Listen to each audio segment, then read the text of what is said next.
ini lagi marah istri bang ya. Dari pendeta dari ini nanya gitu.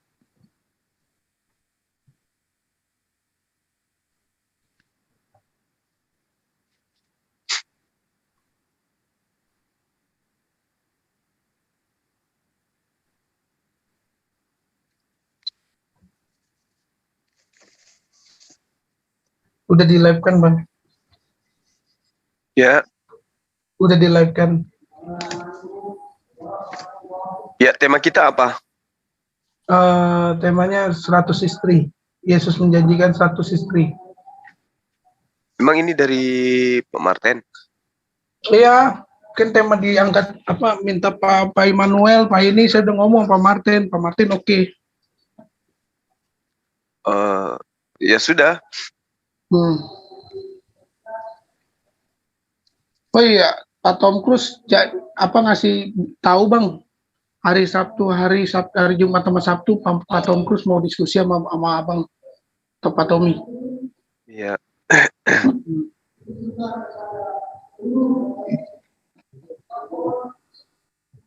Oke, lanjut bang. Ya mungkin Pak Martin lebih dulu supaya saya tahu arahnya kemana gitu. Pak Martin? Ya. Pak Martin lebih dulu. Ya, jadi bicara soal 100 istri ini kan seperti dalam perjanjian lama itu kan apa yang dilakukan oleh Salomo ya, Raja Salomo setelah dia mendapat kekayaan, kemuliaan itu lalu dia begitu terpengaruh dengan namanya yang hebat, lalu dipuji-puji orang, akhirnya ya dia bergaul dengan orang-orang yang penyembah berhala ini, akhirnya dihubungkan dengan mereka gitu. Nah itu sampai punya 700 istri, 300 gundik, itu kan bisa seperti itu. Nah di dalam perjanjian baru ini kan tidak boleh. Perjanjian lama itu memang belum ada tekanan-tekanan ke sana begitu, karena mereka baru belajar mengenal Tuhan. Tapi dalam perjanjian baru, kehidupan ini sudah mulai tertata, diatur dengan baik bahwa seorang suami punya satu istri, seorang istri punya satu suami, tidak boleh lebih daripada itu. Nah itu ketentuannya, karena namanya istri sampai lebih dari satu itu masalah. Kita punya istri satu aja juga masalah, apalagi kalau banyak gitu ya. Jadi nggak logis sama sekali kalau punya istri banyak, makanya ditekankan itu. Tapi kalau di dalam istilah 100 istri itu kalau di dalam Matius 19 ayat 29 bahwa bagaimana orang yang sudah mengikuti Yesus itu seperti apa. Nah, di sana dikatakan bahwa di Matius 19 itu upah mengikut Yesus. Tentang upah mengikut Yesus itu seperti apa? Saya akan bacakan ayatnya.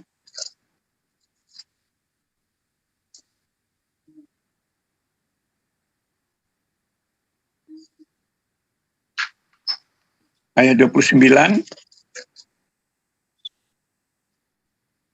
upah mengikut Yesus. Dan setiap orang yang karena namaku, karena nama Yesus, meninggalkan rumahnya, saudaranya laki-laki atau saudaranya perempuan, bapak atau ibunya, anak-anak atau ladangnya, akan menerima kembali 100 kali lipat dan akan memperoleh hidup yang kekal. Itu janji Tuhan. Bahwa kalau karena percaya kepada Yesus lalu kita rugi, kita kehilangan segala sesuatu, maka Tuhan akan menjanjikan menggantikan 100 kali lipat, lebih daripada apa yang kita sudah miliki itu. Nah itu janji Tuhan seperti itu. Jadi tekanannya adalah bahwa kita harus menyerahkan diri sepenuhnya dalam hidup ini kepada Tuhan Yesus, karena dialah yang memelihara kita begitu. Sehingga seperti mengumbar hawa nafsu kita itu tidak boleh ya. Tidak boleh, tapi kita kita harus taat kepada kehendak Tuhan. Karena hubungan dengan sesama manusia ini sangat penting, sangat ditekankan oleh Yesus gitu. Bahwa kita mengasihi sesama. Nah, hubungan sama suami istri ini juga tidak bisa semaunya begitu. Hanya karena dorong hawa nafsu lalu kita melegalkan segala cara ini sama Yesus tidak boleh begitu. Nah itu kalau saya dari Matius 19 ayat 29 itu begitu. Upah mengerti Yesus itu tidak berarti bahwa kalau kita kehilangan istri lalu Tuhan kasih 100 kali lipat, ya tidak seperti itu. Kalau lain-lain oke, tapi soal istri tetap hanya satu saja begitu. Nah ini mungkin awal dari saya seperti itu, Bang Juma. Baik, makasih Pak. Terima kasih atas paparannya. Jadi di dalam Al-Quran sendiri diterangkan oleh Allah Subhanahu wa taala. Bismillahirrahmanirrahim. Wa min ayatihi an khalaqalakum min anfusikum azwaja litaskunu ilaiha wa ja'ala bainakum mawaddatan wa rahmah. Inna bidzalika laayatil liqaumin yatafakkarun. Di antara tanda-tanda kebesaran Allah adalah Allah menciptakan pasangan-pasangan untukmu dari jenismu sendiri agar kamu cenderung dan merasa tentram kepadanya, dan Dia menjadikan di antaramu rasa kasih sayang. Sungguh pada yang demikian itu benar-benar terdapat tanda-tanda kebesaran bagi kaum yang berfikir. Lalu kemudian Al-Quran menerangkan dalam surah Al-Ahzab ayat 36, wa ma kana li mu'minin wala mu'minah idza qadallahu wa rasuluhu amran ayyakuna lahumul khiyarah min amrihim wa may ya'sillah wa ma'sillah wa rasulah faqad dalla dalalan mubina. Ya, seperti itu dalilnya, ayatnya di dalam surah Al-Ahzab ayat 36. Dan tidaklah pantas bagi laki-laki yang mukmin dan perempuan yang mukmin apabila Allah dan Rasul-Nya telah menetapkan suatu ketetapan, akan ada pilihan lain bagi mereka dari ketetapan itu tentang urusan mereka. Dan barang siapa mendurhakai Allah dan utusannya, maka sungguh dia telah tersesat dengan kesesatan yang nyata. Jadi terkait dengan apa yang kemudian diterangkan di dalam Matius 19 nomor 29. Kalau di dalam data Lukas 14 nomor 26. Jika seorang datang kepadaku dan ia tidak membenci bapak ibunya, istrinya, anak-anaknya, saudara-saudaranya laki-laki dan perempuan, atau nyawanya sendiri, ia tidak dapat menjadi muridku. Jadi ini konon penegasan dari Yesus. Jikalau seorang datang kepadaku tidak membenci bapak, ibu, istri, anaknya. Ini 4 poin. Bapak, ibu, istri, anak. Cukup 4 yang kita ambil. Jadi ada 4 daripada keluarga inti yang disebutkan di dalam Lukas 14 nomor 26. Jikalau seorang datang kepadaku dan ia tidak membenci bapak, ibu, istri, anak-anaknya, saudara-saudaranya. Nah, di sini diikutkan istri. Akan tetapi ada yang rancuh kemudian ketika menyebutkan Yesus menjanjikan pengikutnya 100 kali lipat dari yang ditinggalkan. Dan setiap orang yang karena nama aku meninggalkan rumahnya, saudara laki-lakinya, saudara perempuannya, bapak ibunya, anak-anaknya, ada keluarga inti yang dihilangkan di sini oleh Lembaga Kitab Indonesia. Bapak, ibu disebut, anak disebut, tapi istri dihilangkan. Seakan-akan istri ini tidak memiliki kedudukan yang istimewa. Dan setiap orang yang karena nama aku meninggalkan rumahnya, saudara laki-lakinya, saudara perempuannya, bapaknya, ibunya, anak-anaknya, atau ladangnya.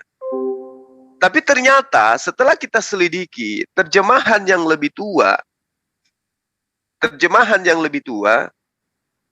justru menerangkan bahwa di situ ada kata istri. Misalnya di terjemahan 1862, Kinkers. Lalu kemudian terjemahan daripada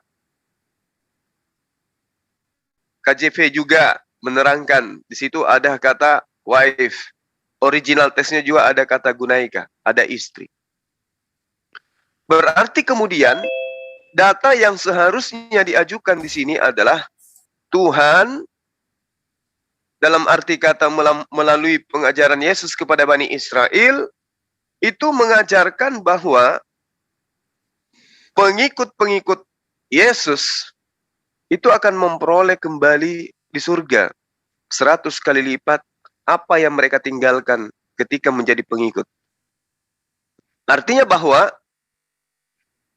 ketika orang rela meninggalkan istrinya demi untuk menjadi pengikut Yesus, maka Yesus menjanjikan 100 kali lipat kembali kelak di surga.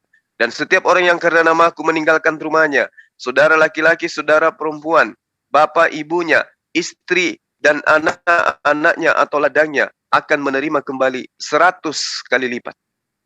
Masalahnya sekarang yang Yesus janjikan ini adalah pengikutnya, bukan penyembahnya. Jadi pengikut Yesus, yaitu Bani Israel, dijanjikan 100 kali lipat.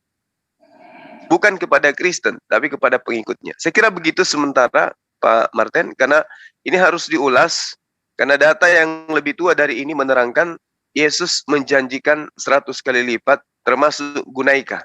Gunaika itu adalah istri. Wife, istri. Seperti itu, Pak Martin. Silakan. Ya.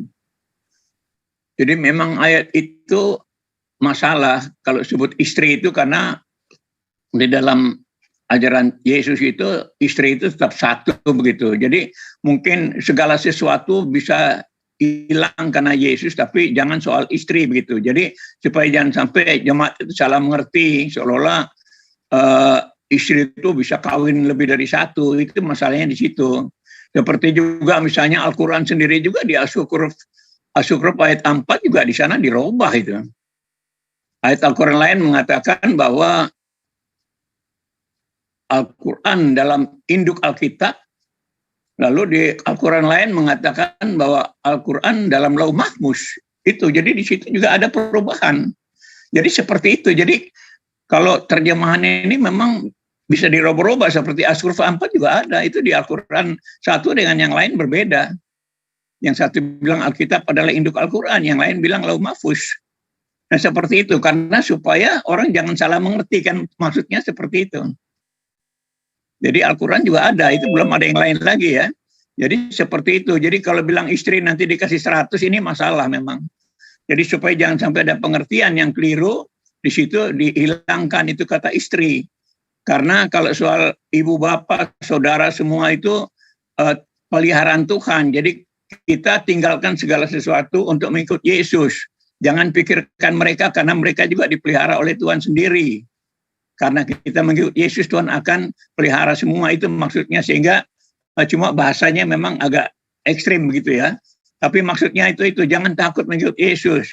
Jangan takut kamu kehilangan segala sesuatu, jangan takut. Karena mengikut aku yang akan menyediakan semuanya. Nah itu maksudnya seperti itu. Sehingga orang Kristen ditekankan sepenuhnya untuk percaya saja kepada Yesus gitu. Percaya saja, imani saja begitu. Nah ini tekanannya itu di situ sebenarnya. Sehingga kita tidak usah ragu-ragu tentang apa yang akan menjadi kerugian kita karena kita mengikut Yesus. Karena mengikut Yesus itu memang ada resiko yang harus dibayar memang. Dan itu Yesus sendiri sudah mengatakan bahwa kamu akan dibenci oleh dunia ini karena mereka telah membenci aku. Jadi karena dunia ini lebih dulu membenci aku, maka kamu pun dibenci begitu. Nah ini hal-hal seperti ini yang ditekankan Yesus supaya kita tidak ragu-ragu mengikut Yesus. Ya, walaupun siapapun yang menolak aku itu tidak ada tidak menjadi hambatan begitu. Karena dunia ini memang seperti itu, membenci Yesus, menganiaya umatnya, itu memang sudah diingatkan 2000 tahun yang lalu. Sehingga supaya umat Kristen ini jangan sampai setengah hati, ragu-ragu, makanya ditekankan ayat seperti ini. Kalau karena aku kamu kehilangan sesuatu, aku akan gantikan 100 kali lipat. Karena hidup ini adalah dari Tuhan. Jadi hidup Kristen itu bukan tergantung kepada usaha kita sendiri. Itu keyakinan Kristen itu di sana. Hidup kita ini tidak tergantung semata-mata dari usaha kerjaan kita sendiri. Tapi kebanyakan itu adalah anugerah pemberian Tuhan. Sehingga kita harus utamakan Tuhan dalam kehidupan ini karena Dia yang memelihara kita.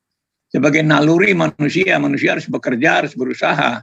Tapi di balik semua itu ada campur tangan Tuhan juga dalam kehidupannya, sehingga dalam hidup ini bagaimanapun keadaannya, tantangannya, betapapun sulitnya hidup ini, kita tetap harus bergantung kepada Tuhan Yesus karena Dia yang memelihara hidup kita bahkan di dunia ini dan di surga. Itu jaminannya seperti itu. Nah, itu yang saya bisa jelaskan. Makanya seperti di Al-Quran juga ada perubahan ya. Di saat Al-Quran lain mengatakan induk Al-Quran adalah Alkitab adalah induk Al-Quran, tapi di Al-Quran lain mengatakan bahwa Al-Quran ada di Lauh Mahfuz. Nah, Lauh Mahfuz ini kan sampai sekarang orang Islam sulit menjelaskan itu. Nah, itu kira-kira Bang Juma.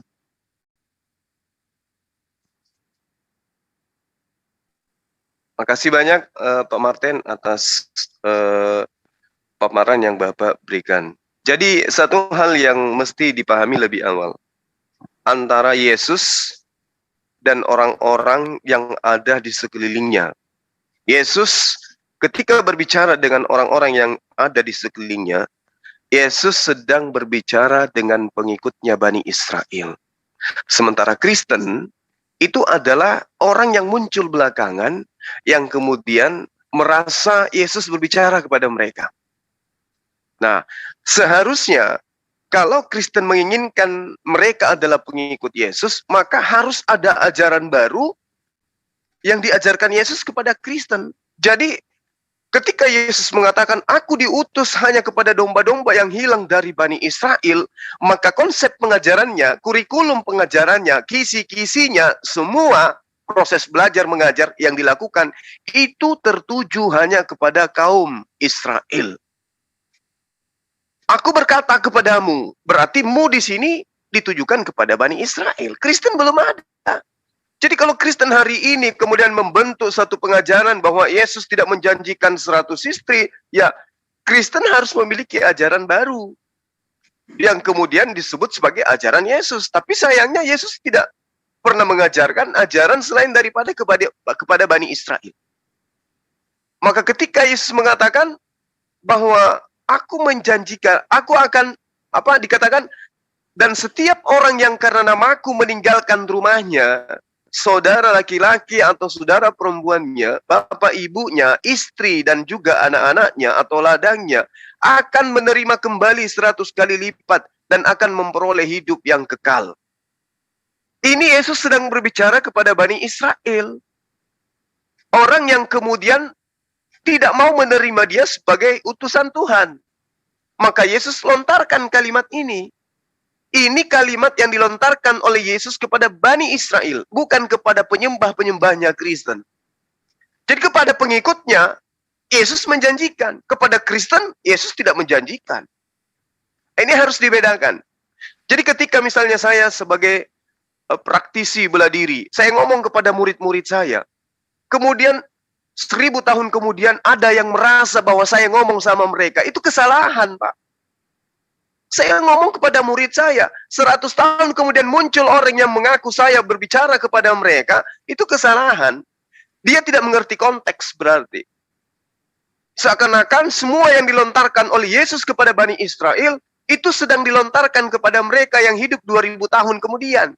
Ini adalah sesuatu yang menurut saya, kelucuan yang entah disadari atau tidak disadari, ya percaya asal percaya. Sedangkan Yesus sendiri mengaku diutus kepada domba-domba yang hilang dari Bani Israel.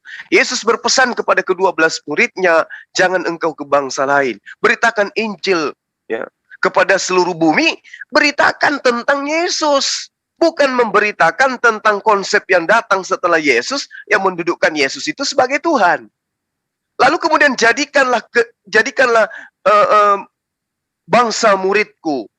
Maksudnya bangsa pengikutnya itu, 12 suku bangsa itu harus dijadikan sebagai muridnya, bukan seluruh manusia.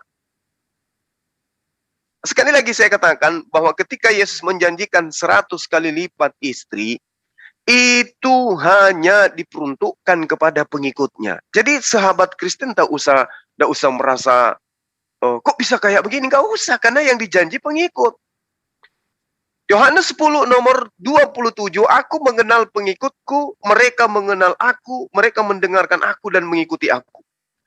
Yang terpenting kemudian, di dalam Yohanes 14 nomor 12, jikalau engkau, nah lagi-lagi Bani Israel, bukan Kristen, jikalau engkau percaya kepadaku, wahai Bani Israel, maka engkau akan melakukan pekerjaan-pekerjaan yang pernah aku lakukan. Ini untuk Bani Israel. Jadi kalau hari ini Kristen tidak melakukan pekerjaan yang dilakukan oleh Yesus, ya wajar, karena mereka bukan pengikut, mereka penyembah. Di mana konsep penyembahan itu diusung oleh orang-orang ahli kitab, oleh orang Taurat, penganut Taurat, orang Farisi, yang kemudian menyeberangi lautan, menjelajahi daratan untuk mendirikan sebuah agama. Jadi beda ketika Yesus berbicara kepada Bani Israel, muridnya, pengikutnya, bangsa di mana dia diutus, dengan orang Kristen yang hadir mengatakan mereka pengikutnya. Jadi sekali lagi Bapak, tentang data yang menyajikan Yesus menjanjikan 100 kali lipat istri kepada pengikutnya, itu data yang lebih tua dari kitab yang ada Anda imani di negara kita ini. Di negara kita, di terjemahan baru, betul, memang diterangkan bahwa Yesus di situ, di dalam Matius 19:26, tidak ada tertulis istri.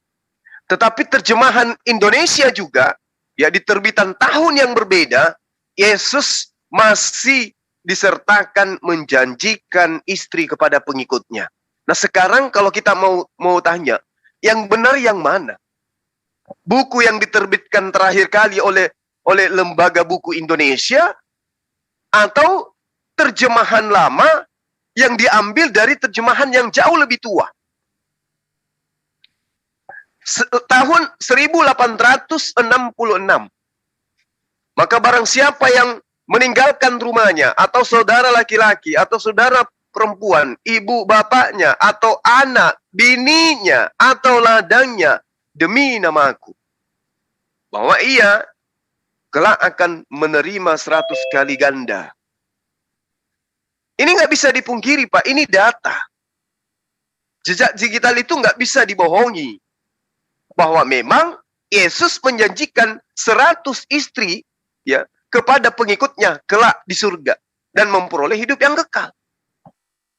Jadi saya nggak muluk-muluk, kecuali ada kemudian yang mampu membuktikan bahwa buku suci yang dianggap suci oleh teman-teman Kristen Indonesia lebih tua daripada buku suci yang dianggap orang Barat itu sebagai firman Tuhan.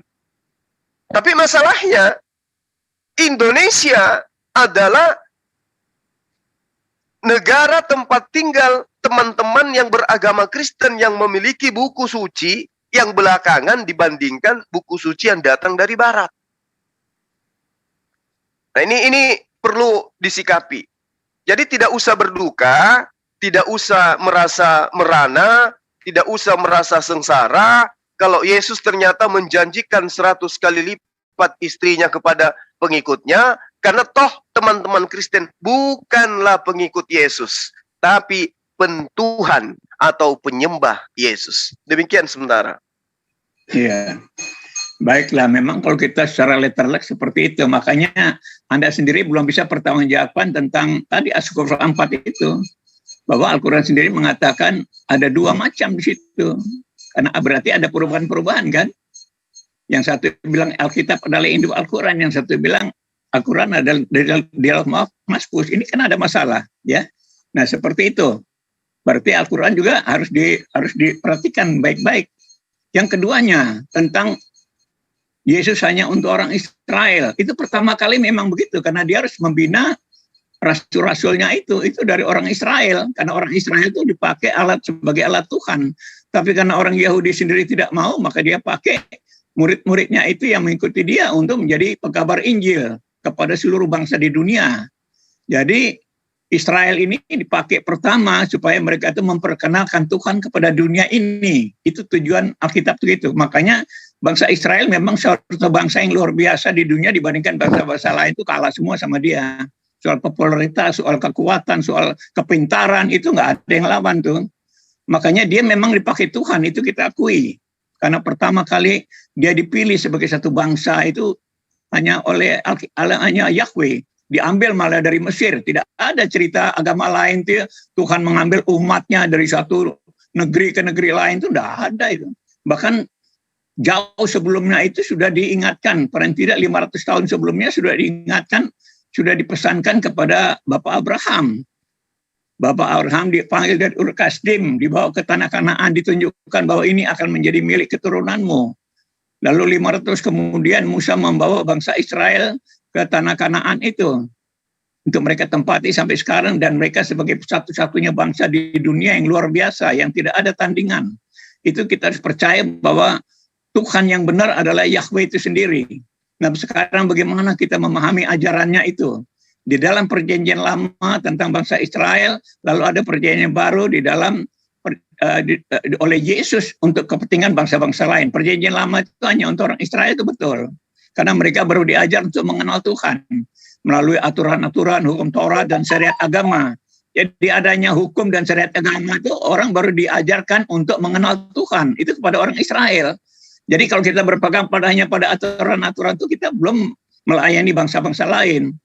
Baru untuk mengenal Tuhan saja. Itu sebenarnya orang Israel itu baru di situ. Sehingga hukum Taurat, syariat agama itu dipakai supaya mereka mengenal Tuhan. Mereka menyembah betul-betul Tuhan dengan segala macam syariat yang banyak gabrak-gabrak itu.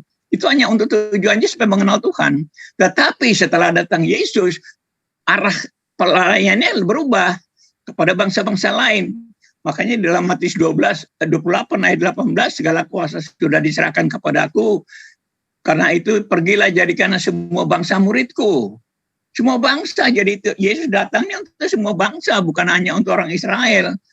Dan disinilah kesalahan orang Israel itu di situ dalam pemahamannya. Mereka pikir bahwa Tuhan hanya ngurusin mereka.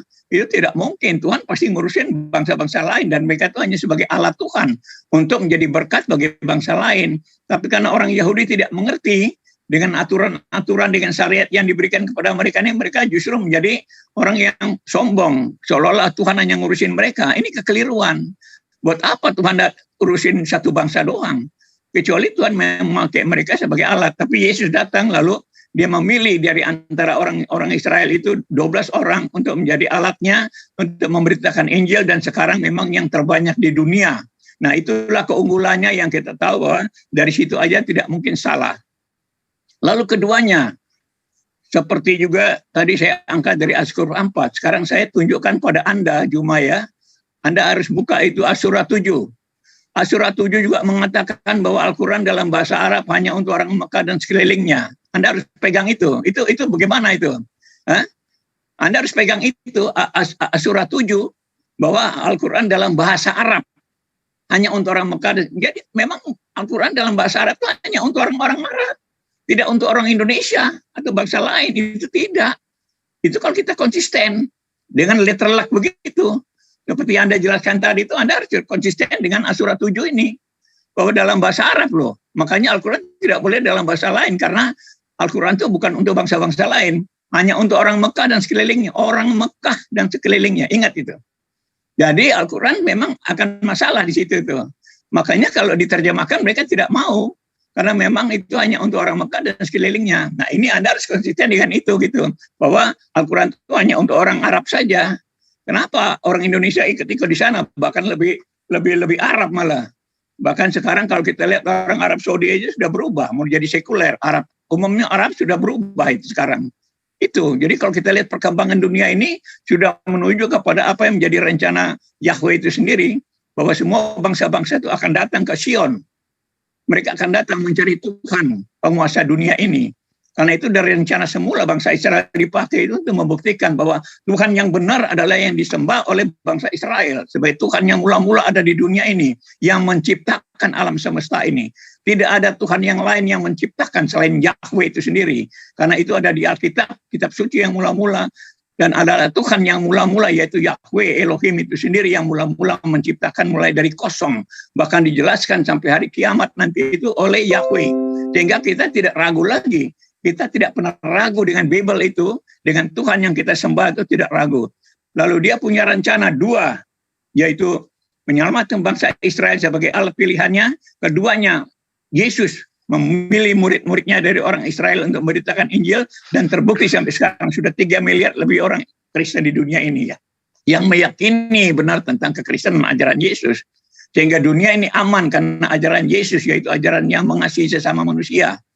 Sehingga ada tandingan untuk orang-orang yang militan, itu ada tandingannya bahwa ada ajaran yang mengasihi manusia.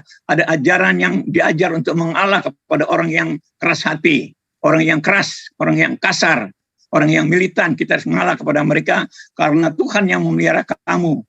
Kalau orang Kristen ini dari dulu kalah karena ngalahnya, saya kira sudah musnah. Tapi kenyataannya malah sekarang sampai sekarang orang Kristen ditekan di seluruh dunia ini, tapi mereka tetap melejit, tetap yang terbanyak di dunia. Itu Tuhan membuktikan kuasanya. Jadi makanya dalam kita memahami Alkitab, kita harus pelajari betul-betul apa yang dimaksud oleh Tuhan dalam ajarannya. Karena ajaran Tuhan itu supaya kita bisa hidup baik dengan sesama manusia.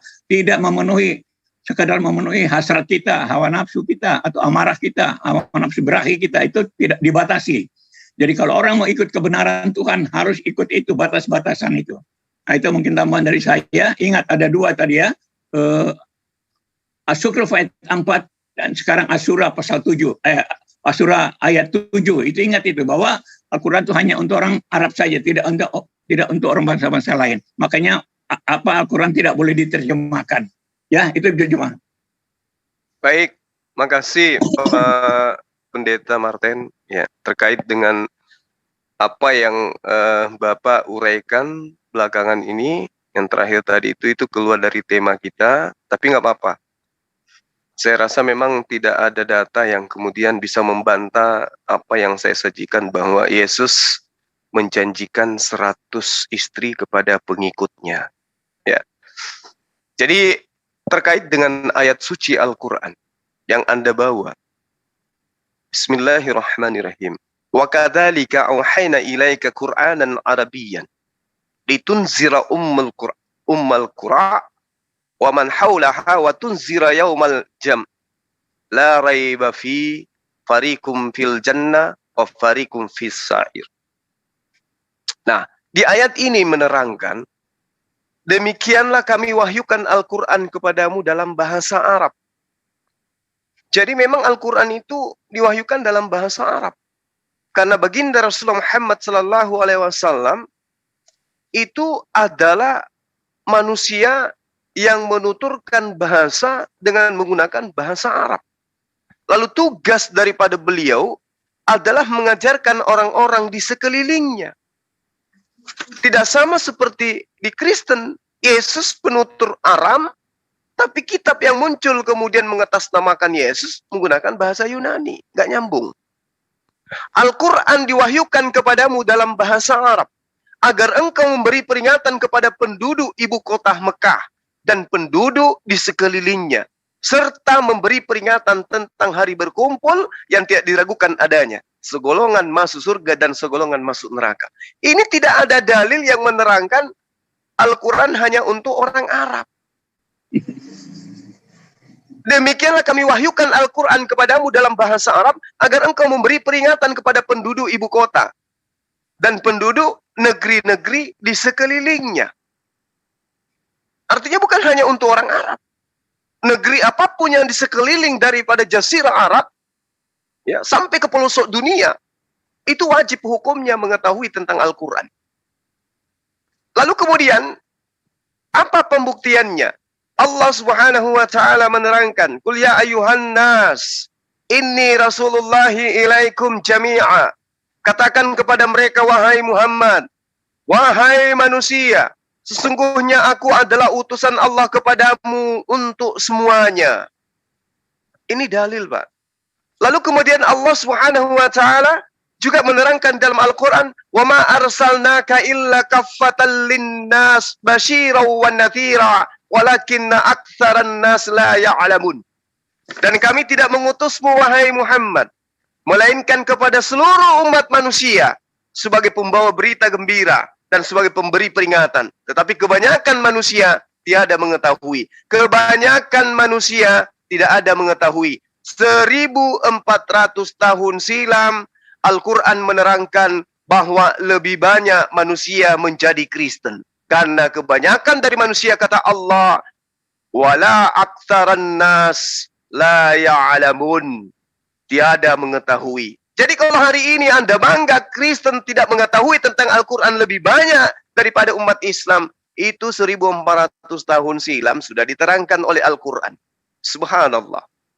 Jadi tidak ada kemudian diterangkan Al-Quran diwahyukan hanya untuk orang Arab.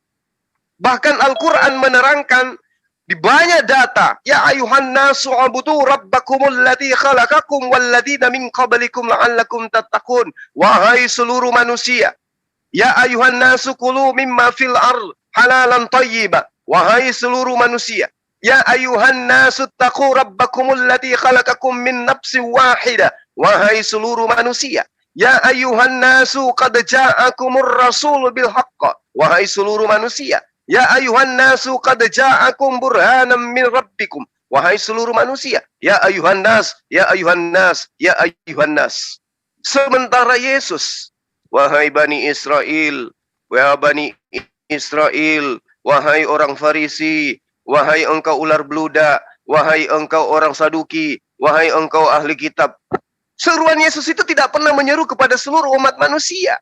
Jadi ketika Yesus menjanjikan 100 istri kepada pengikutnya, itu berlaku hanya kepada Bani Israel. Kemudian, ayat yang kedua yang Anda bawa tadi, yang Bapak bawa dari Al-Quran, tentang ayat yang menjelaskan Lauhul Mahfuz katanya.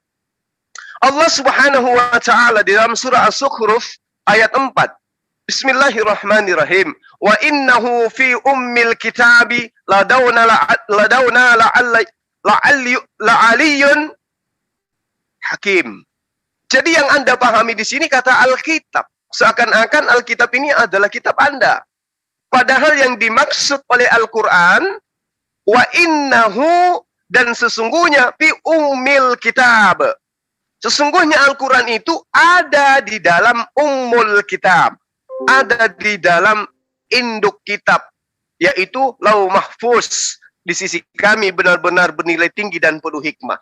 Yang dimaksud di sini bukan kitab Anda. Makanya aku bilang adalah keliruan dan kesesatan yang nyata ketika catatan-catatan orang Yunani yang tidak dikenal siapa mereka dianggap tulisannya dengan sebutan Alkitab.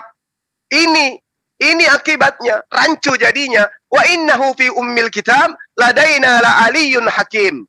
Al-Quran itu berada dalam ummul kitab, yaitu di sisi Allah. Di mana tempatnya? Lauh Mahfuz.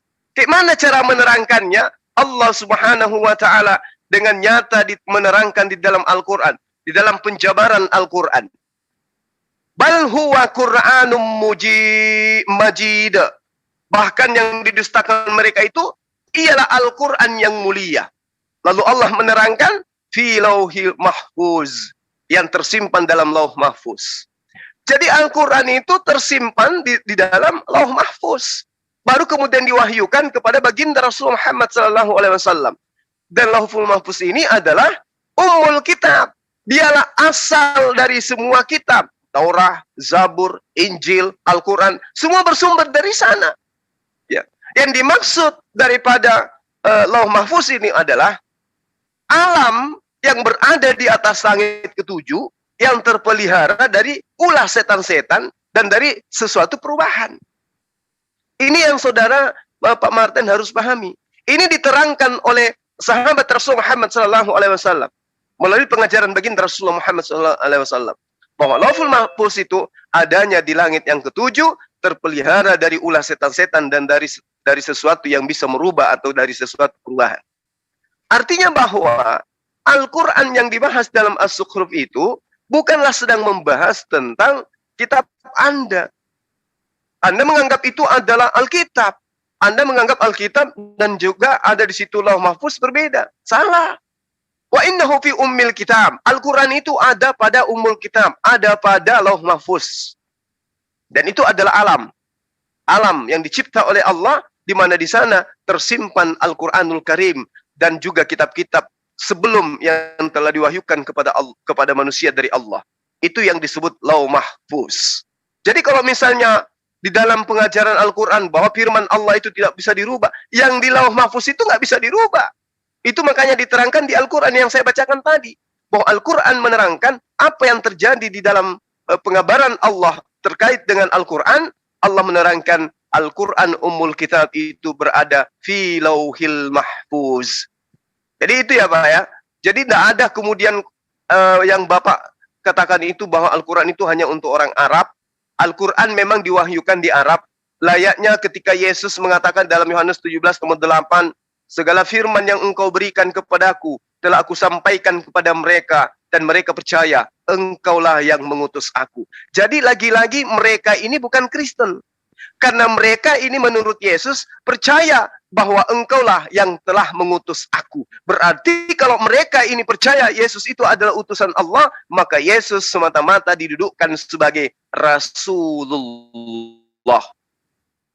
Nah ini yang makanya saya katakan Kristen bukan pengikut, Kristen penyembah, Kristen pentuhan. Kalau pengikut Yesus, kata Yesus, mereka percaya bahwa Yesus adalah Rasulullah.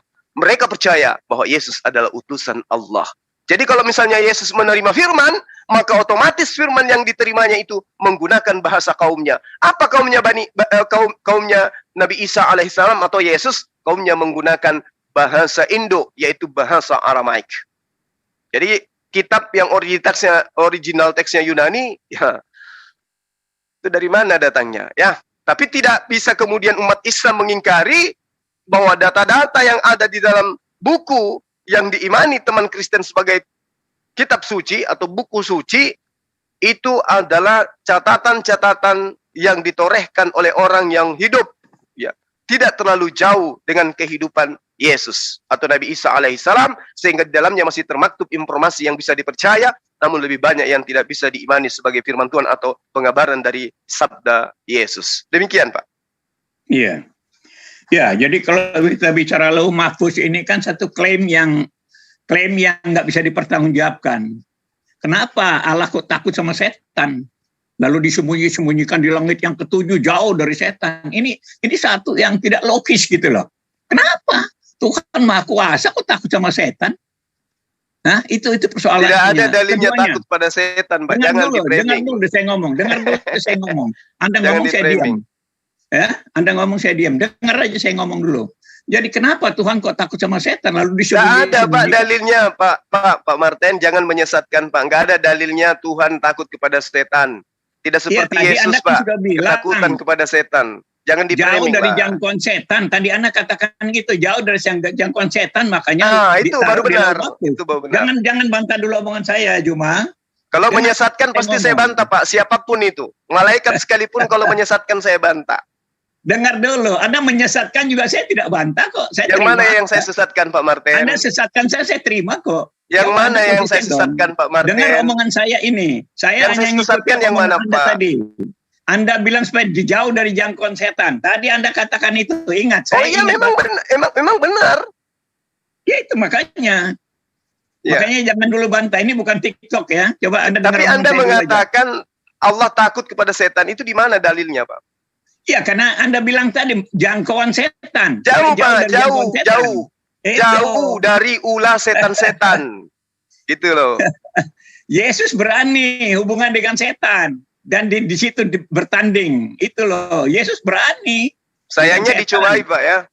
Nah, jadi seperti itu. Anda dengar omongan saya dulu aja, jangan panik yang dulu. Yang penting Bapak jangan framing, jangan memplesetkan, jangan menyesatkan. Loh, Anda tadi framing saya nggak. Yang mana yang saya framing Pak Martin? Itu kan pendapat Anda tadi. Anda bilang orang Kristen itu hanya penyembah saja. Oh memang Pak, dibantah aja itu Pak. Itu yang dibantah Pak. Buktikan bahwa Kristen itu pengikut. Anda jangan panik dengan pernyataan saya.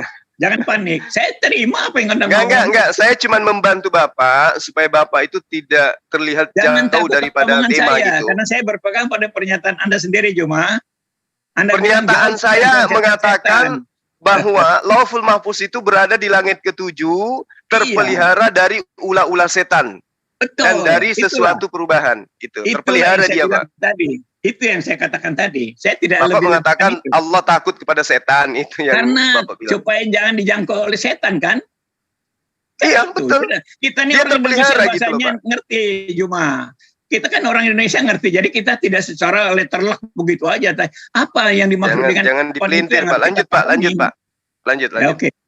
Jadi seperti tadi ya, sudah saya katakan, yang tadi Anda tekankan Lauh Mahfuz itu hanya klaim untuk menutupi kekurangan Anda. Lauh Mahfuz itu Anda tidak bisa pertanggungjawabkan itu. Itu hanya klaim-klaim aja. Makanya jangan pakai istilah itu. Ya, jangan pakai istilah itu. Kalau Alkitab ini bukan diberikan ya. Al-Quran katakan bahwa Allah memberikan Taurat kepada Musa, diberikan Injil kepada Isa. Itu keliru. Keliru banget itu. Salah itu. Itu dirubah itu. Tidak seperti itu. Itu kalau menurut pengertian Islam silakanlah. Taurat yang mana nggak tahu, atau Injil yang mana, Injil untuk Isa mungkin itu bisa benar itu. Tapi kalau menurut Taurat dan Injil yang sebenarnya yang kita pahami itu tidak seperti itu. Tidak diberikan oleh siapapun. Taurat dan Injil tidak diberikan. Ini ingat juga. Taurat itu ditulis oleh Musa. Bukan diberikan. Ditulis oleh Musa dari pengalaman imannya sendiri berdialog dengan Tuhan. Injil adalah cerita tentang Yesus sendiri, pribadi Yesus. Ingat itu. Jadi saudara-saudara Islam supaya coba mengerti penjelasan saya nih, supaya tidak terus salah dalam menilai Al-Quran atau Alkitab dengan atau Taurat dengan Injil. Harus dipahami itu. Taurat Injil tidak pernah diberikan oleh siapapun. Itu ditulis oleh saksi mata. Ini bedanya dengan Al-Quran di situ. Supaya Anda tahu itu. Jadi di sini ini kesempatan saya jelaskan bagaimana keadaan Kristen sebenarnya itu seperti itu. Jadi kalau bilang Injil diberikan itu jelas itu versi Islam yang salah. Karena Injil itu adalah kehidupan Yesus sendiri yang diceritakan oleh para rasul sebagai murid-muridnya, sebagai saksi mata menjelaskan tentang Yesus. Itulah Injil. Mungkin baru saya yang mengatakan ini, ingat. Injil adalah Yesus, pribadi Yesus itu sendiri.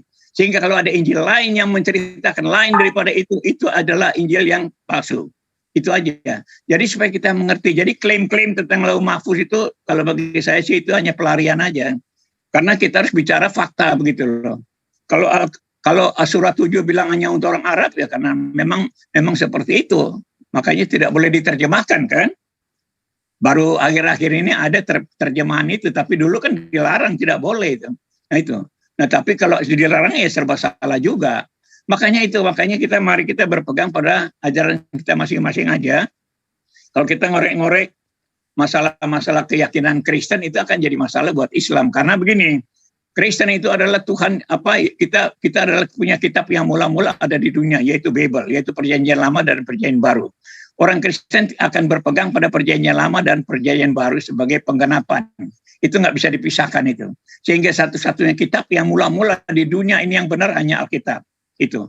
Lalu dalam tadi Anda katakan Alkitab itu bukan kitab kita sekarang. Itu adalah Al-Quran. Inilah makanya plesetan-plesetan seperti ini nih yang coba Anda renungkan kembali itu. Alkitab ya Alkitab lah. Karena orang dunia tahu Alkitab ya kitab Kristen dan Yahudi.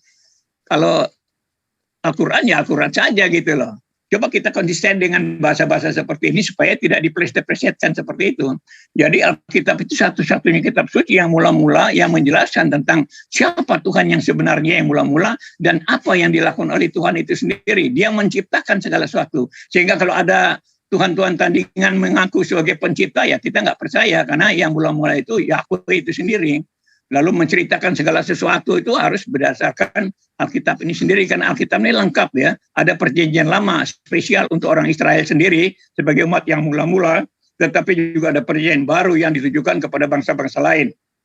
Jadi bukan sekadar pernyataan, tapi kitab perjanjian lama untuk orang Israel khusus untuk membangun mereka supaya mereka mengenal Yahweh, Tuhan yang menuntun mereka itu. Lalu perjanjian baru adalah tugas yang mulia yang harusnya disampaikan kepada bangsa-bangsa lain. Dan sekarang ini dalam proses bahwa bangsa-bangsa itu akan menjadi percaya pada Tuhan Yesus. Ini sekarang dalam proses. Dan kita lihat gejolak di mana-mana itu sudah mengarah ke sana. Karena bangsa-bangsa itu akan percayakan. Yesus katakan, pergilah jadikanlah semua bangsa muridku. Ini nubuatan yang harus digenapi. Dan akan semua yang dikatakan Yesus pasti digenapi. Dan sekarang dalam proses gonjang-ganjing tentang agama sekarang begitu ramai, begitu semarak. Ini tujuannya supaya orang nanti mengenal siapa Tuhan yang sebenarnya itu. Sehingga orang akhirnya berbondong-bondong datang ke Sion mencari Tuhan yang sebenarnya itu. Nah, sehingga di sinilah kita bertanggung jawab terhadap apa yang tertulis di dalam kitab kita sendiri. Tadi sudah saya katakan, kalau namanya istri itu tidak ada di dalam bahasa Indonesia itu untuk menghindari bahwa istri itu tidak boleh lebih dari satu. Gitu. Kalau tadinya kepada murid-murid Yesus masih orang Israel, karena mereka masih belum ditekankan tentang istri, masih bisa dikatakan istri-istri 100 kali lipat. Tapi pemahamannya juga tidak seperti itu. Karena bagaimana kita ngurus istri lebih dari satu itu bagaimana? Urus istri satu aja susah kok, setengah mati. Dan Tuhan tidak pernah sediakan istri-istri karena Adam hanya diberikan satu istri, yaitu Hawa saja. Tidak ada contoh-contoh lain kecuali orang yang melanggar seperti misalnya Salomo atau Daud, itu mereka melanggar sebagai manusia, mereka melanggar lah. Tapi kalau Tuhan sendiri tidak pernah kompromi untuk mengizinkan orang kawin lebih dari satu istri, itu tidak boleh, itu pelanggaran itu. Nah ini yang mungkin penting supaya kita mengerti ajaran Yesus itu seperti apa untuk menerapkan supaya manusia dan manusia bisa menikmati hidup ini. Jangan manusia itu menikmati karena kebebasan untuk melampiaskan hawa nafsu amarah dan hawa nafsu birahi, itu tidak boleh, harus dikendalikan. Itu makanya sunat dalam arti Kristen itu begitu, mengandalkan yang berlebih-lebih itu tentang sunat. Itu artinya tidak boleh lebih daripada yang wajar. Misalnya kita marah pada anak boleh, tidak berarti tidak boleh marah. Marah boleh, tapi tidak berlebih. Yang lebih-lebih ini dipotong. Begitupun kita misalnya hawa nafsu birahi, istri satu jangan lebih, kalau lebih itu sudah tidak boleh itu. Jadi semua ada batasan. Hawa nafsu birahi, hawa nafsu marah itu dikendalikan, bukan diumbar. Nah itu ajaran Kristen itu di sana. Makanya sunat di dalam perjanjian lama pun di dalam Yeremia 4 sudah dijelaskan juga bahwa sunatlah kulit katan hatimu. Itu. Jadi bukan sunat hanya kulit-kulit seperti dikatakan pada Abraham. Kepada Abraham juga kita harus pahami bahwa Abraham disampaikan bahwa orang yang tidak disunat itu harus dilenyapkan. Nah, itu kata-kata di dalam janji kepada Abraham, dilenyapkan. Bayangin, hanya tidak sunat dilenyapkan.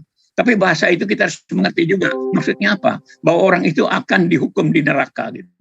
Bukan dilenyapkan manusia lalu bebas membunuh orang, bukan. Jadi pemahaman Alkitab itu seperti itu yang kita pahami, sehingga kita tidak tersesat oleh pemahaman kita sendiri. Karena Alkitab itu dari Tuhan, bahasanya dari Tuhan, yang dimaksud itu ada pengertian juga dari Tuhan bagi kepentingan kehidupan kita sendiri. Dengan aturan-aturan, batasan-batasan dari Tuhan, supaya manusia bisa menikmati hidup ini dengan baik. Nah begitu gitu, Bang Juma. Ya, baik.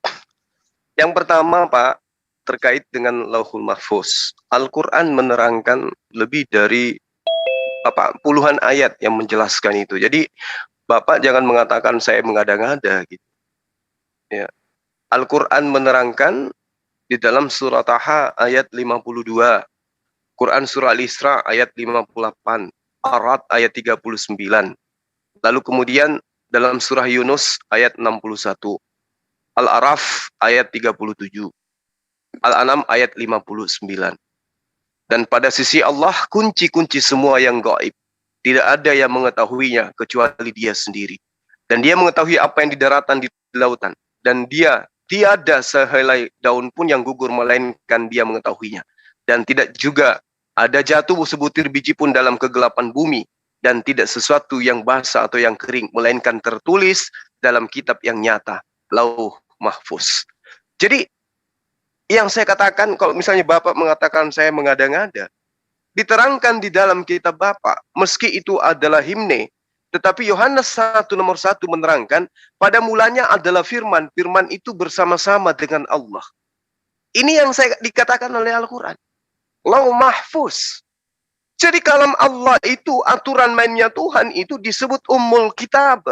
Ummul Kitab ini kemudian yang disebut ada pada Lauh Mahfuz. Quran surah Ar-Ra'd ayat 39. Jadi saya tidak mengada-ngada. Ini konsep dalam ajaran agama kami. Apapun yang tertuang di dalam ajaran agama Islam itu semuanya ada sumber.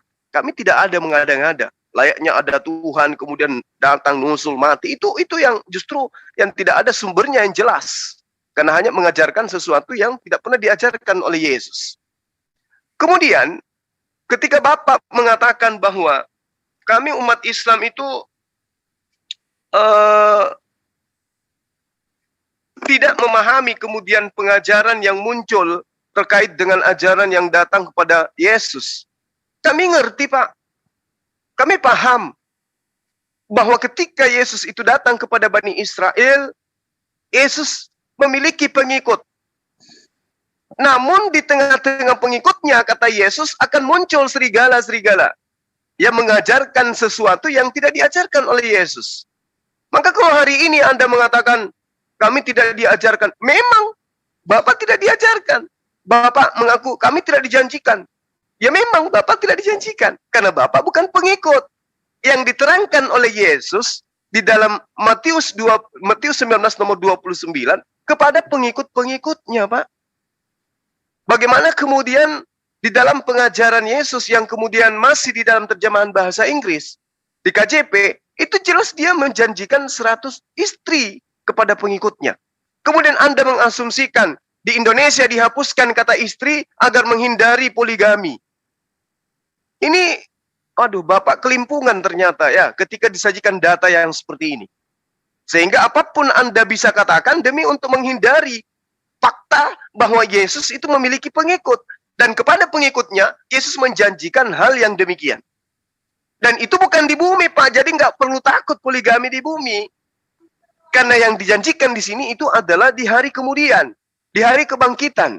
Orang yang meninggalkan anak, istri, saudara, kedua orang tua, demi untuk menjadi pengikut Yesus, kelak nanti akan dikembalikan 100 kali lipat. Itu yang dipesan oleh Yesus. Jadi kalau misalnya Bapak kemudian mengatakan, oh tidak, kami tidak pernah dijanjikan istri lah. Memang Kristen tidak. Tapi yang dijanjikan adalah pengikutnya. Makanya saya katakan, tidak perlu khawatir, tidak perlu takut, tidak perlu was-was, karena yang dijanjikan bukan Kristen. Silakan Kristen dengan konsep Kristennya. Tapi pengikut Yesus harus mengatakan bahwa mereka semua dijanjikan gunaika, dijanjikan wife, dijanjikan istri. Nah, kalau kemudian datanya dihilangkan di Indonesia, ya silakan aja, nggak masalah. Saya hanya menginformasikan bahwa Yesus kepada pengikutnya berdasarkan data yang ada di kitab Anda yang lebih tua, yang lebih dahulu, itu menerangkan Yesus sedang menjanjikan mengembalikan 100 kali lipat istri kepada mereka yang menjadi pengikutnya yang meninggalkan istrinya. Kenapa Yesus mengatakan demikian? Karena ketika dia datang kepada Bani Israel, sangat sulit mendapatkan pengikut. Susah sekali mendapat pengikut. Sudah dapat 12 orang, lagi-lagi berkhianat 1 orang. Susah, Pak. Makanya Yesus menjanjikan kepada Bani Israel. Jadi kalau Kristen tidak dijanjikan, ya memang. Karena Kristen, sekali lagi saya katakan, bukan pengikut Yesus. Kristen golongan manusia yang tidak percaya kepada Yesus. Dua kata ini tolong disimpan di benak Bapak. Suma mengatakan Kristen bukanlah golongan orang yang percaya kepada Yesus. Yang kedua, Kristen Suma mengatakan bukanlah golongan orang yang mengasihi Yesus. Tetapi Kristen dengan mulutnya mengaku percaya, Kristen dengan mulutnya mengaku mengasihi, tapi pada praktiknya yang mereka percaya adalah serigala-serigala yang datang setelah Yesus yang mengajarkan konsep kekristenan kepada mereka. Sekali lagi saya katakan, Matius 23 nomor 15, orang-orang Yahudi, orang-orang Farisi, orang-orang munafik menyeberangi lautan, menjelajahi daratan, membentuk sebuah agama, dan penganut agama itu 2 kali lebih jahat daripada mereka, daripada ahli Taurat. Ini dicatat, Pak. Itu pengakuan saya. Demikian sementara. Iya. Jadi memang seperti itu. Ahli Taurat aja salah pemahamannya kan. Yesus katakan mereka itu ajaran untuk orang lain yang mereka kelakuan mereka sendiri jahat. Nah disitulah penentangan dari orang Yahudi itu ditelanjangi oleh Yesus sendiri. Mereka itu menjelajahi seluruh dunia untuk menjelaskan kepada orang lain tentang Tuhannya, tapi mereka sendiri jahat. Jadi kata jahat ini yang harus dipegang. Semua orang yang jahat itu pasti nggak benar itu. Itu pasti nggak benar, seperti orang Yahudi. Makanya Tuhan katakan, kalau sifat keagamaanmu tidak lebih daripada ahli Taurat, orang Farisi, kau tidak layak mengikuti aku. Itu ukurannya itu di situ. Ukuran Yesus adalah kita harus berbaik dengan semua orang. Kalau seperti orang-orang ahli Taurat, orang Farisi, mereka tuh bukan orang sembarangan loh. Ahli Taurat tuh ahli tentang Taurat, tentang hukum yang tiap hari mereka bahas itu saja, tiap hari itu rabi-rabi itu. Lalu orang Farisi adalah orang yang tekun menjalankan syariat agama yang dibuat oleh para rabi. Syariat agama dibuat oleh para rabi itu untuk lebih mengafdolkan hukum Taurat. Karena mereka ternyata melanggar kan, hukum Taurat itu dilanggar oleh orang Yahudi, sehingga mereka dihukum Tuhan, dibuang ke Babel 70 tahun. Sampai akhirnya juga orang Romawi obrak-abrik itu bait sucinya, ya, karena mereka melanggar. Dan untuk menjawab, untuk melanjutkan rencana Tuhan, setelah bait suci Salomo dirobohkan 2 kali itu, makanya Tuhan mendirikan gerejanya, ya. Tuhan mendirikan di atas batu karang ini, di atas Mesias dan Anak Allah inilah aku mendirikan jemaatku dan alam maut tidak menguasainya. Itulah gereja untuk menggantikan bait suci. Jadi kalau masih ada bait suci itu ya itu salah ya. Jadi bait suci itu sudah digenapi oleh gereja.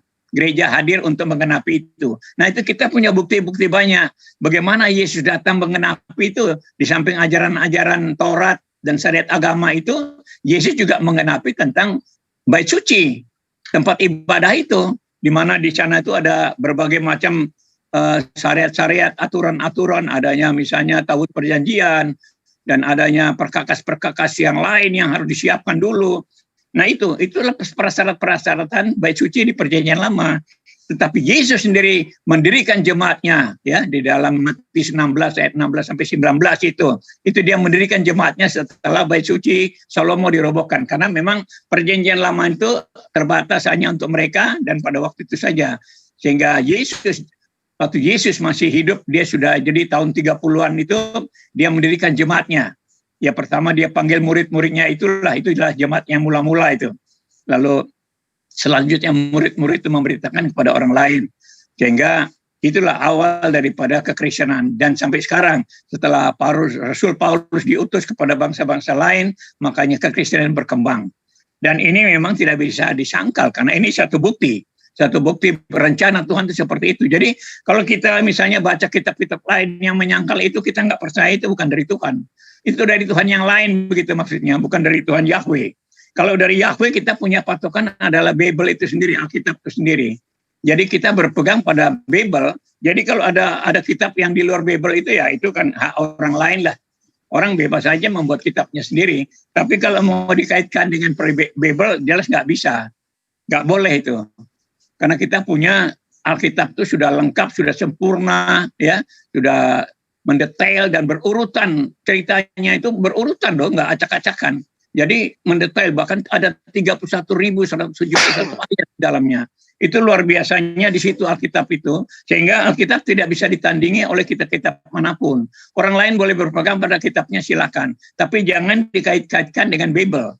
Karena Bible ini satu kitab yang betul-betul murni dari Tuhan, yang menjelaskan kisah-kisah yang disaksikan sendiri oleh para penulis. Jadi kalau ada yang lain bilang Tuhan yang memberikan Taurat, Injil, itu jelas keliru. Itu bukan dari Tuhan Yahweh. Kalau Yahweh itu memberikan tugas kepada orang-orang pilihannya, misalnya kepada Musa pertama kali untuk menjelaskan segala sesuatu yang terjadi itu. Lalu kepada Yesaya, kepada Nehemia dan lain-lain itu utusan-utusan itu untuk menulis sampai kepada rasul-rasul Tuhan Yesus. Jadi nabi-nabi diutus oleh Yahweh, sedangkan rasul-rasul itu diutus oleh Tuhan Yesus. Ini kita bedakan. Di dalam Alkitab itu, nabi diutus oleh Yahweh sendiri, sedangkan rasul itu diutus oleh Tuhan Yesus. Jadi tidak ada rasul yang di luar pada Tuhan Yesus itu bukan rasul yang benar. Menurut orang Kristen, menurut Injil, rasul itu harus yang diutus oleh Yesus. Karena mereka disuruh memberitakan tentang dirinya, tentang Yesus. Siapa Yesus itu? Dia datang untuk apa? Apa yang dilakukannya? Untuk apa dia datang? Untuk apa dilakukan semua itu? Itulah Injil yang sebenarnya. Jadi kalau ada Injil yang cerita yang lain-lain, jelas itu bukan Injil yang sebenarnya menurut keyakinan orang Kristen. Jadi di dalam kekristenan itu jelas. Semua itu jelas semua. Kita nggak bisa dipengaruhi oleh pendapat orang lain yang baru datang kemudian itu lalu nyalak-nyalakan. Ya itu pemahamannya sendiri ya silakan lah. Tapi kita tidak pernah terpengaruh oleh pemahaman yang berbeda-beda itu. Untuk yakini sendiri silakan aja. Tapi jangan dikaitkan dengan Bible, karena Bible Perjanjian Lama Perjanjian Baru itu sudah lengkap, sempurna, mendetail, dan Tidak adalah kitab lain. Makanya dikunci dengan kitab Wahyu. Kitab Wahyu itu adalah gambaran tentang apa yang terjadi kemudian. Akhirnya dilakukan Tuhan kepada manusia. Itu. Dan di situ di kitab Wahyu menjanjikan bahwa orang-orang yang percaya kepada Tuhan Yesus itu diselamatkan. Diselamatkan. Itu janji terakhir melalui Wahyu itu. Sehingga kita jelas, ceritanya jelas sampai akhir zaman itu, kekristenan itu jelas. Tidak ragu. Kalau ada pendapat lain, silakan Anda yakini dengan ajaran kalian sendiri. Saya kira Jumat ini kalau menurut saya ini saya kira udah terakhir karena kita sudah bicara lengkap sudah 1 jam persis ini. Silakan kalau Bang Juma mau tambahkan boleh, silakan. Baik, makasih Pak Martin.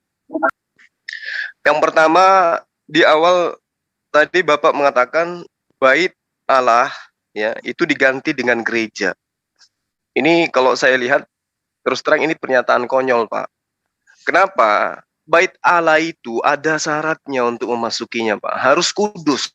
Mereka harus berwuduk dulu, mandi junub dulu, sunat dulu, baru masuk ke dalam bait Allah. Ya. Sementara gereja, tak ada yang kayak begitu, Pak.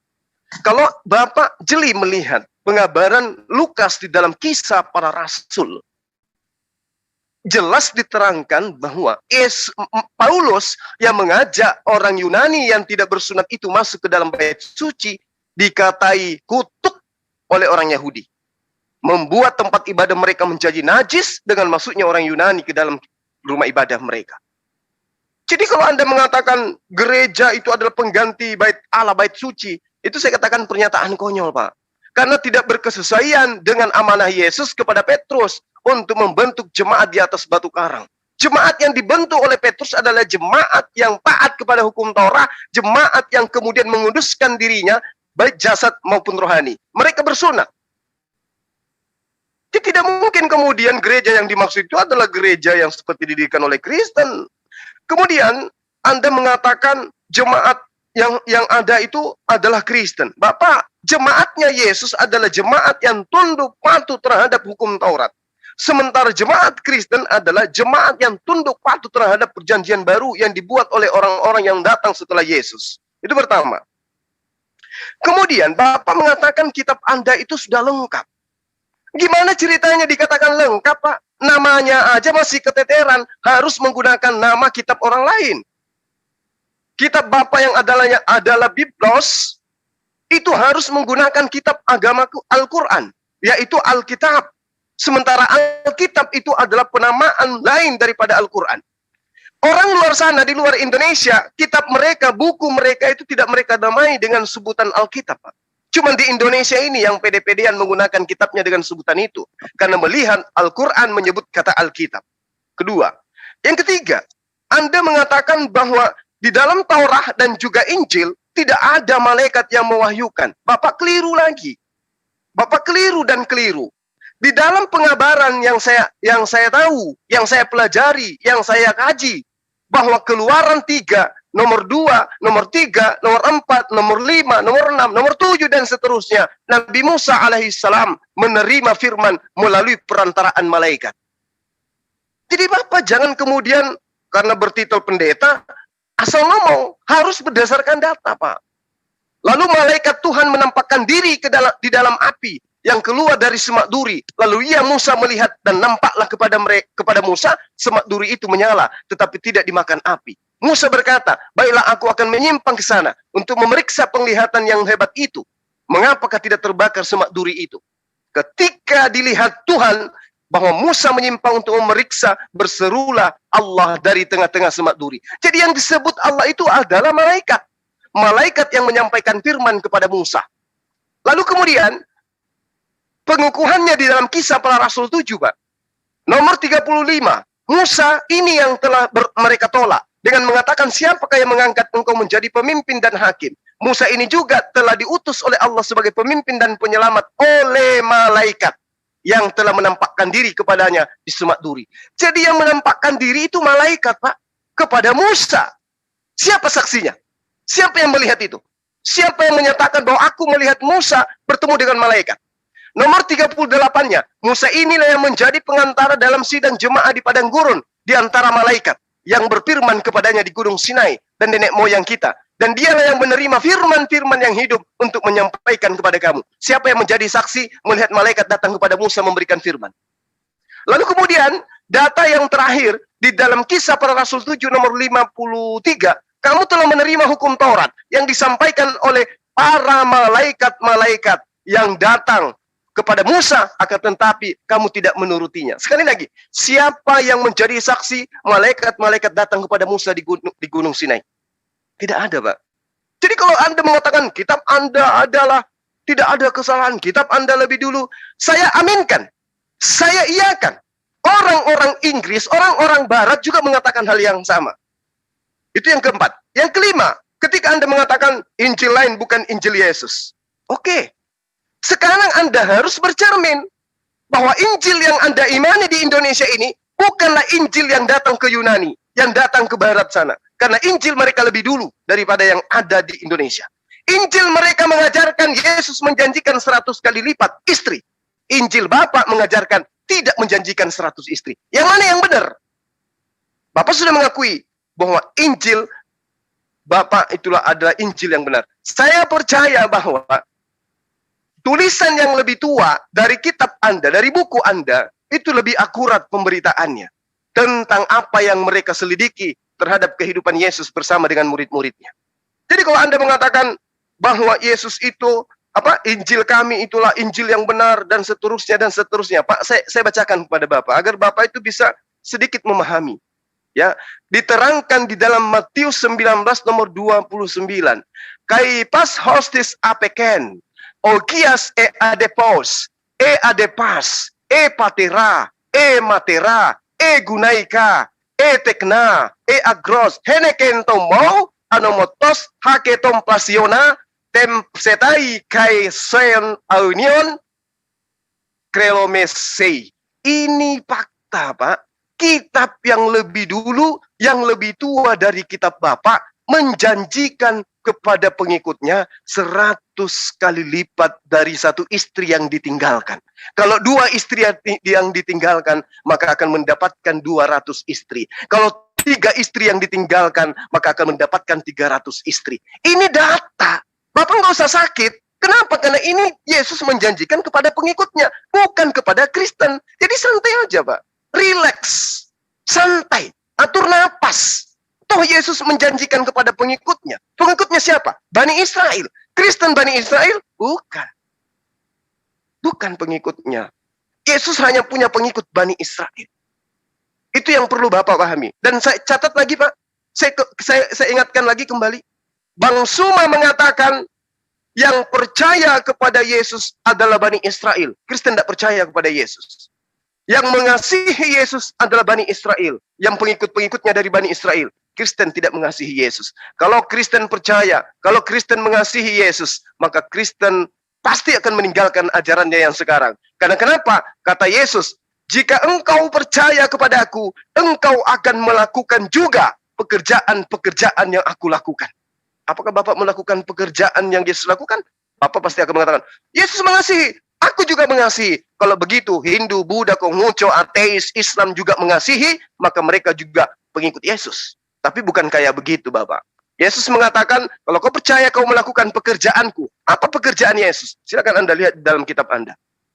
Adakah pekerjaannya itu ibadah hari Minggu, menyembah manusia, makan babi, makan anjing, dan seterusnya? Nggak ada, Pak. Anda tidak akan menemukan itu. Pekerjaan Yesus, sunat, puasa, wudhu, sholat, syahadat, dan seterusnya. Itu pekerjaan Yesus. Dan kata Yesus, kalau kau mengasihi aku, engkau akan mengikuti perkataan-perkataanku. Apa perkataan Yesus? Sembahlah Allah, Tuhanku dan Tuhanmu. Shema Israel, Adonai Eloheinu, Adonai Ahad. Hanya satu Tuhan, yaitu Allah yang di langit. Dan aku hanya utusan Tuhan. Dengarkan perkataan itu. Jangan mendengarkan perkataan orang-orang yang datang belakangan. Yesus adalah Tuhan. Di dalam Roma 4 nomor 9, ya kalau saya nggak salah ingat, Roma 9 nomor 1, dan juga Kisah Para Rasul 2 nomor 36, Yesus yang kau salibkan itu telah dijadikan menjadi Tuhan oleh Allah. Yesus yang engkau salibkan itu, orang-orang Israel semua harus tahu bahwa Yesus yang kalian salibkan itu telah dijadikan menjadi Tuhan oleh Bapa yang ada di surga. Jadi ajaran yang datang belakangan itulah yang kemudian menjadikan Yesus itu menjadi Tuhan.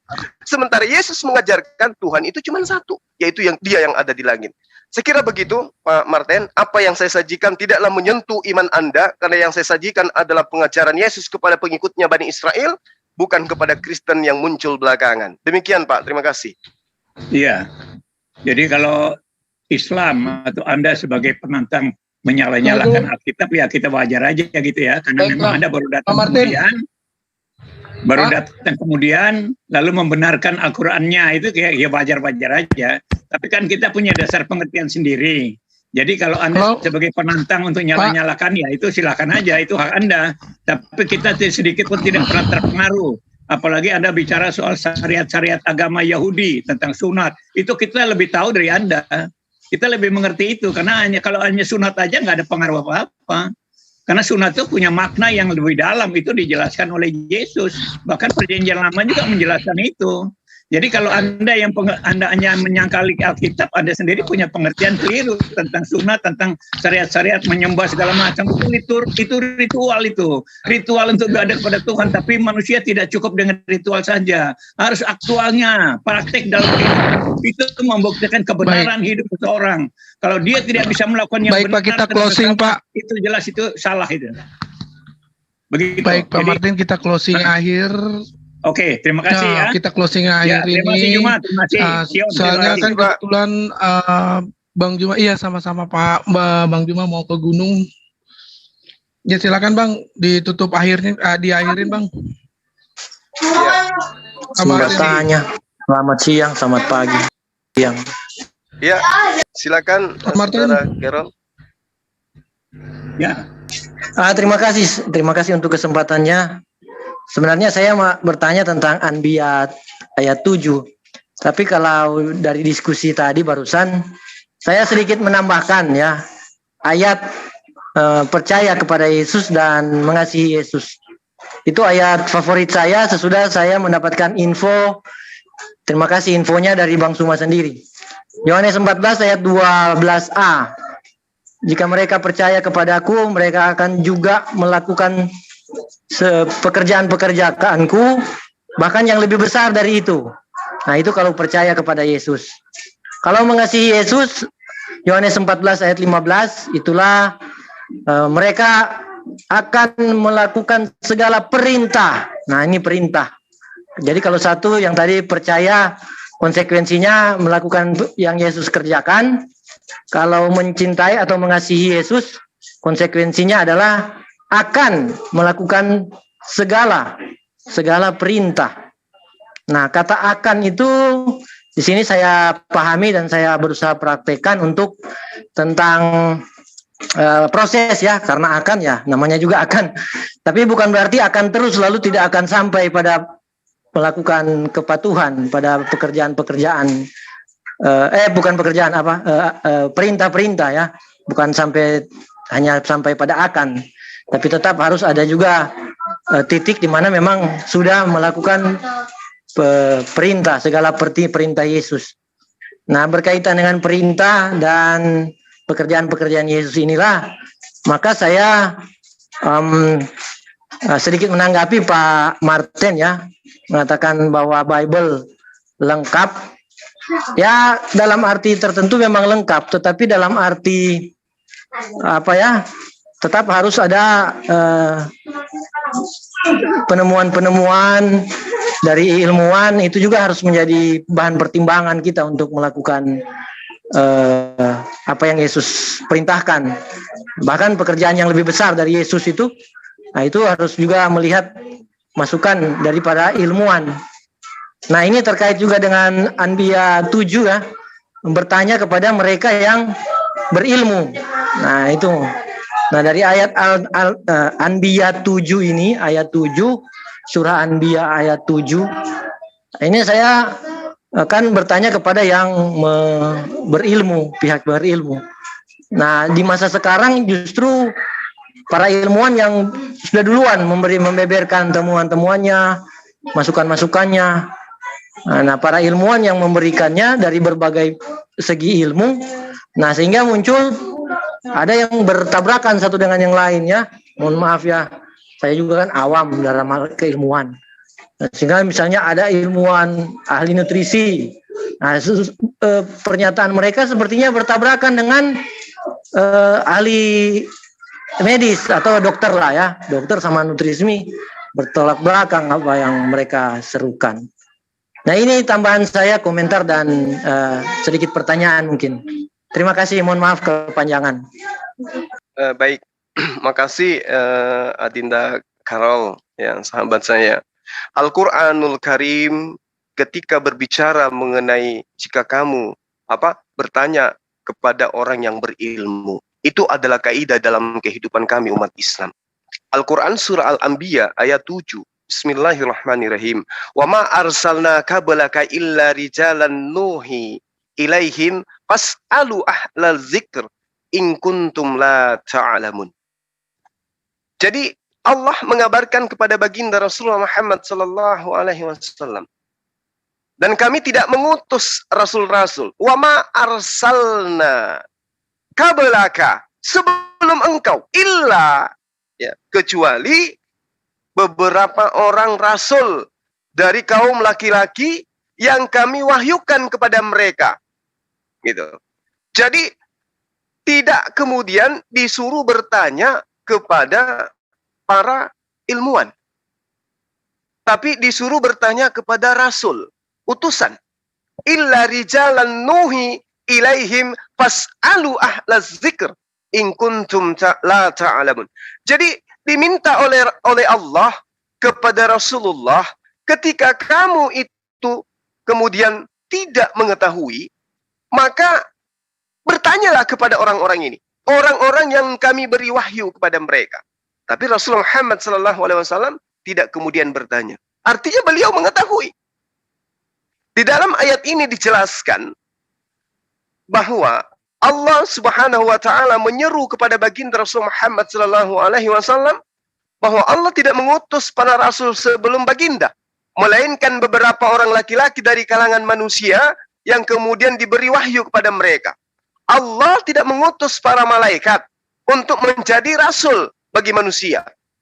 Maka kata Allah, tanyakanlah, ya, wahai baginda Rasul Muhammad SAW kepada orang-orang yang berilmu tentang apa yang kami wahyukan, tentang apa yang kami nuzulkan sebelum Al-Quran, jika kamu tidak mengetahui. Artinya gini, pada masa itu, ya, pada masa itu Allah menyampaikan kepada baginda Rasulullah Muhammad SAW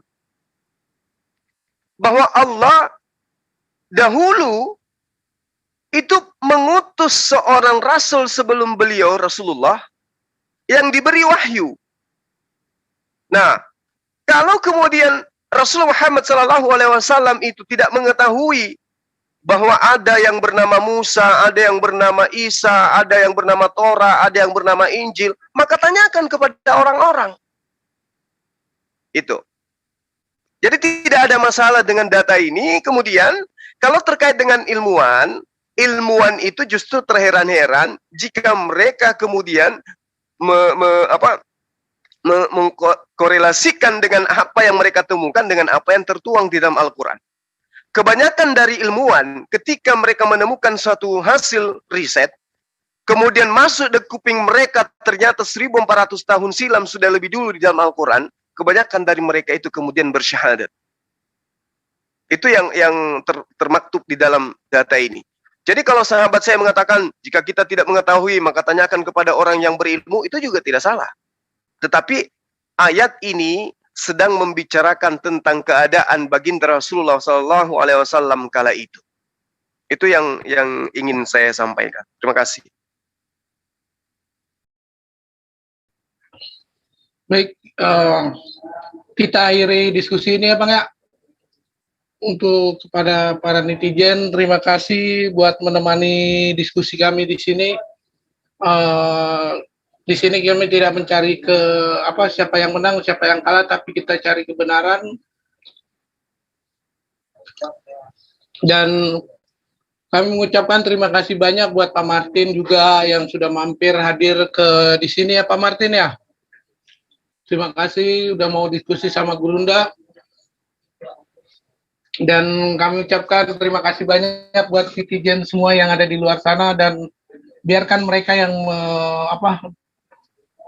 menilai siapakah yang paling benar dan siapakah yang salah dan siapakah yang benar. Biar semua kita kembalikan kepada netizen yang di luar sana. Terima kasih banyak, dan saya tutupi dengan wabillahi taufiq walhidayah. Wassalamualaikum warahmatullahi wabarakatuh. Bang. Assalamualaikum warahmatullahi wabarakatuh. Mungkin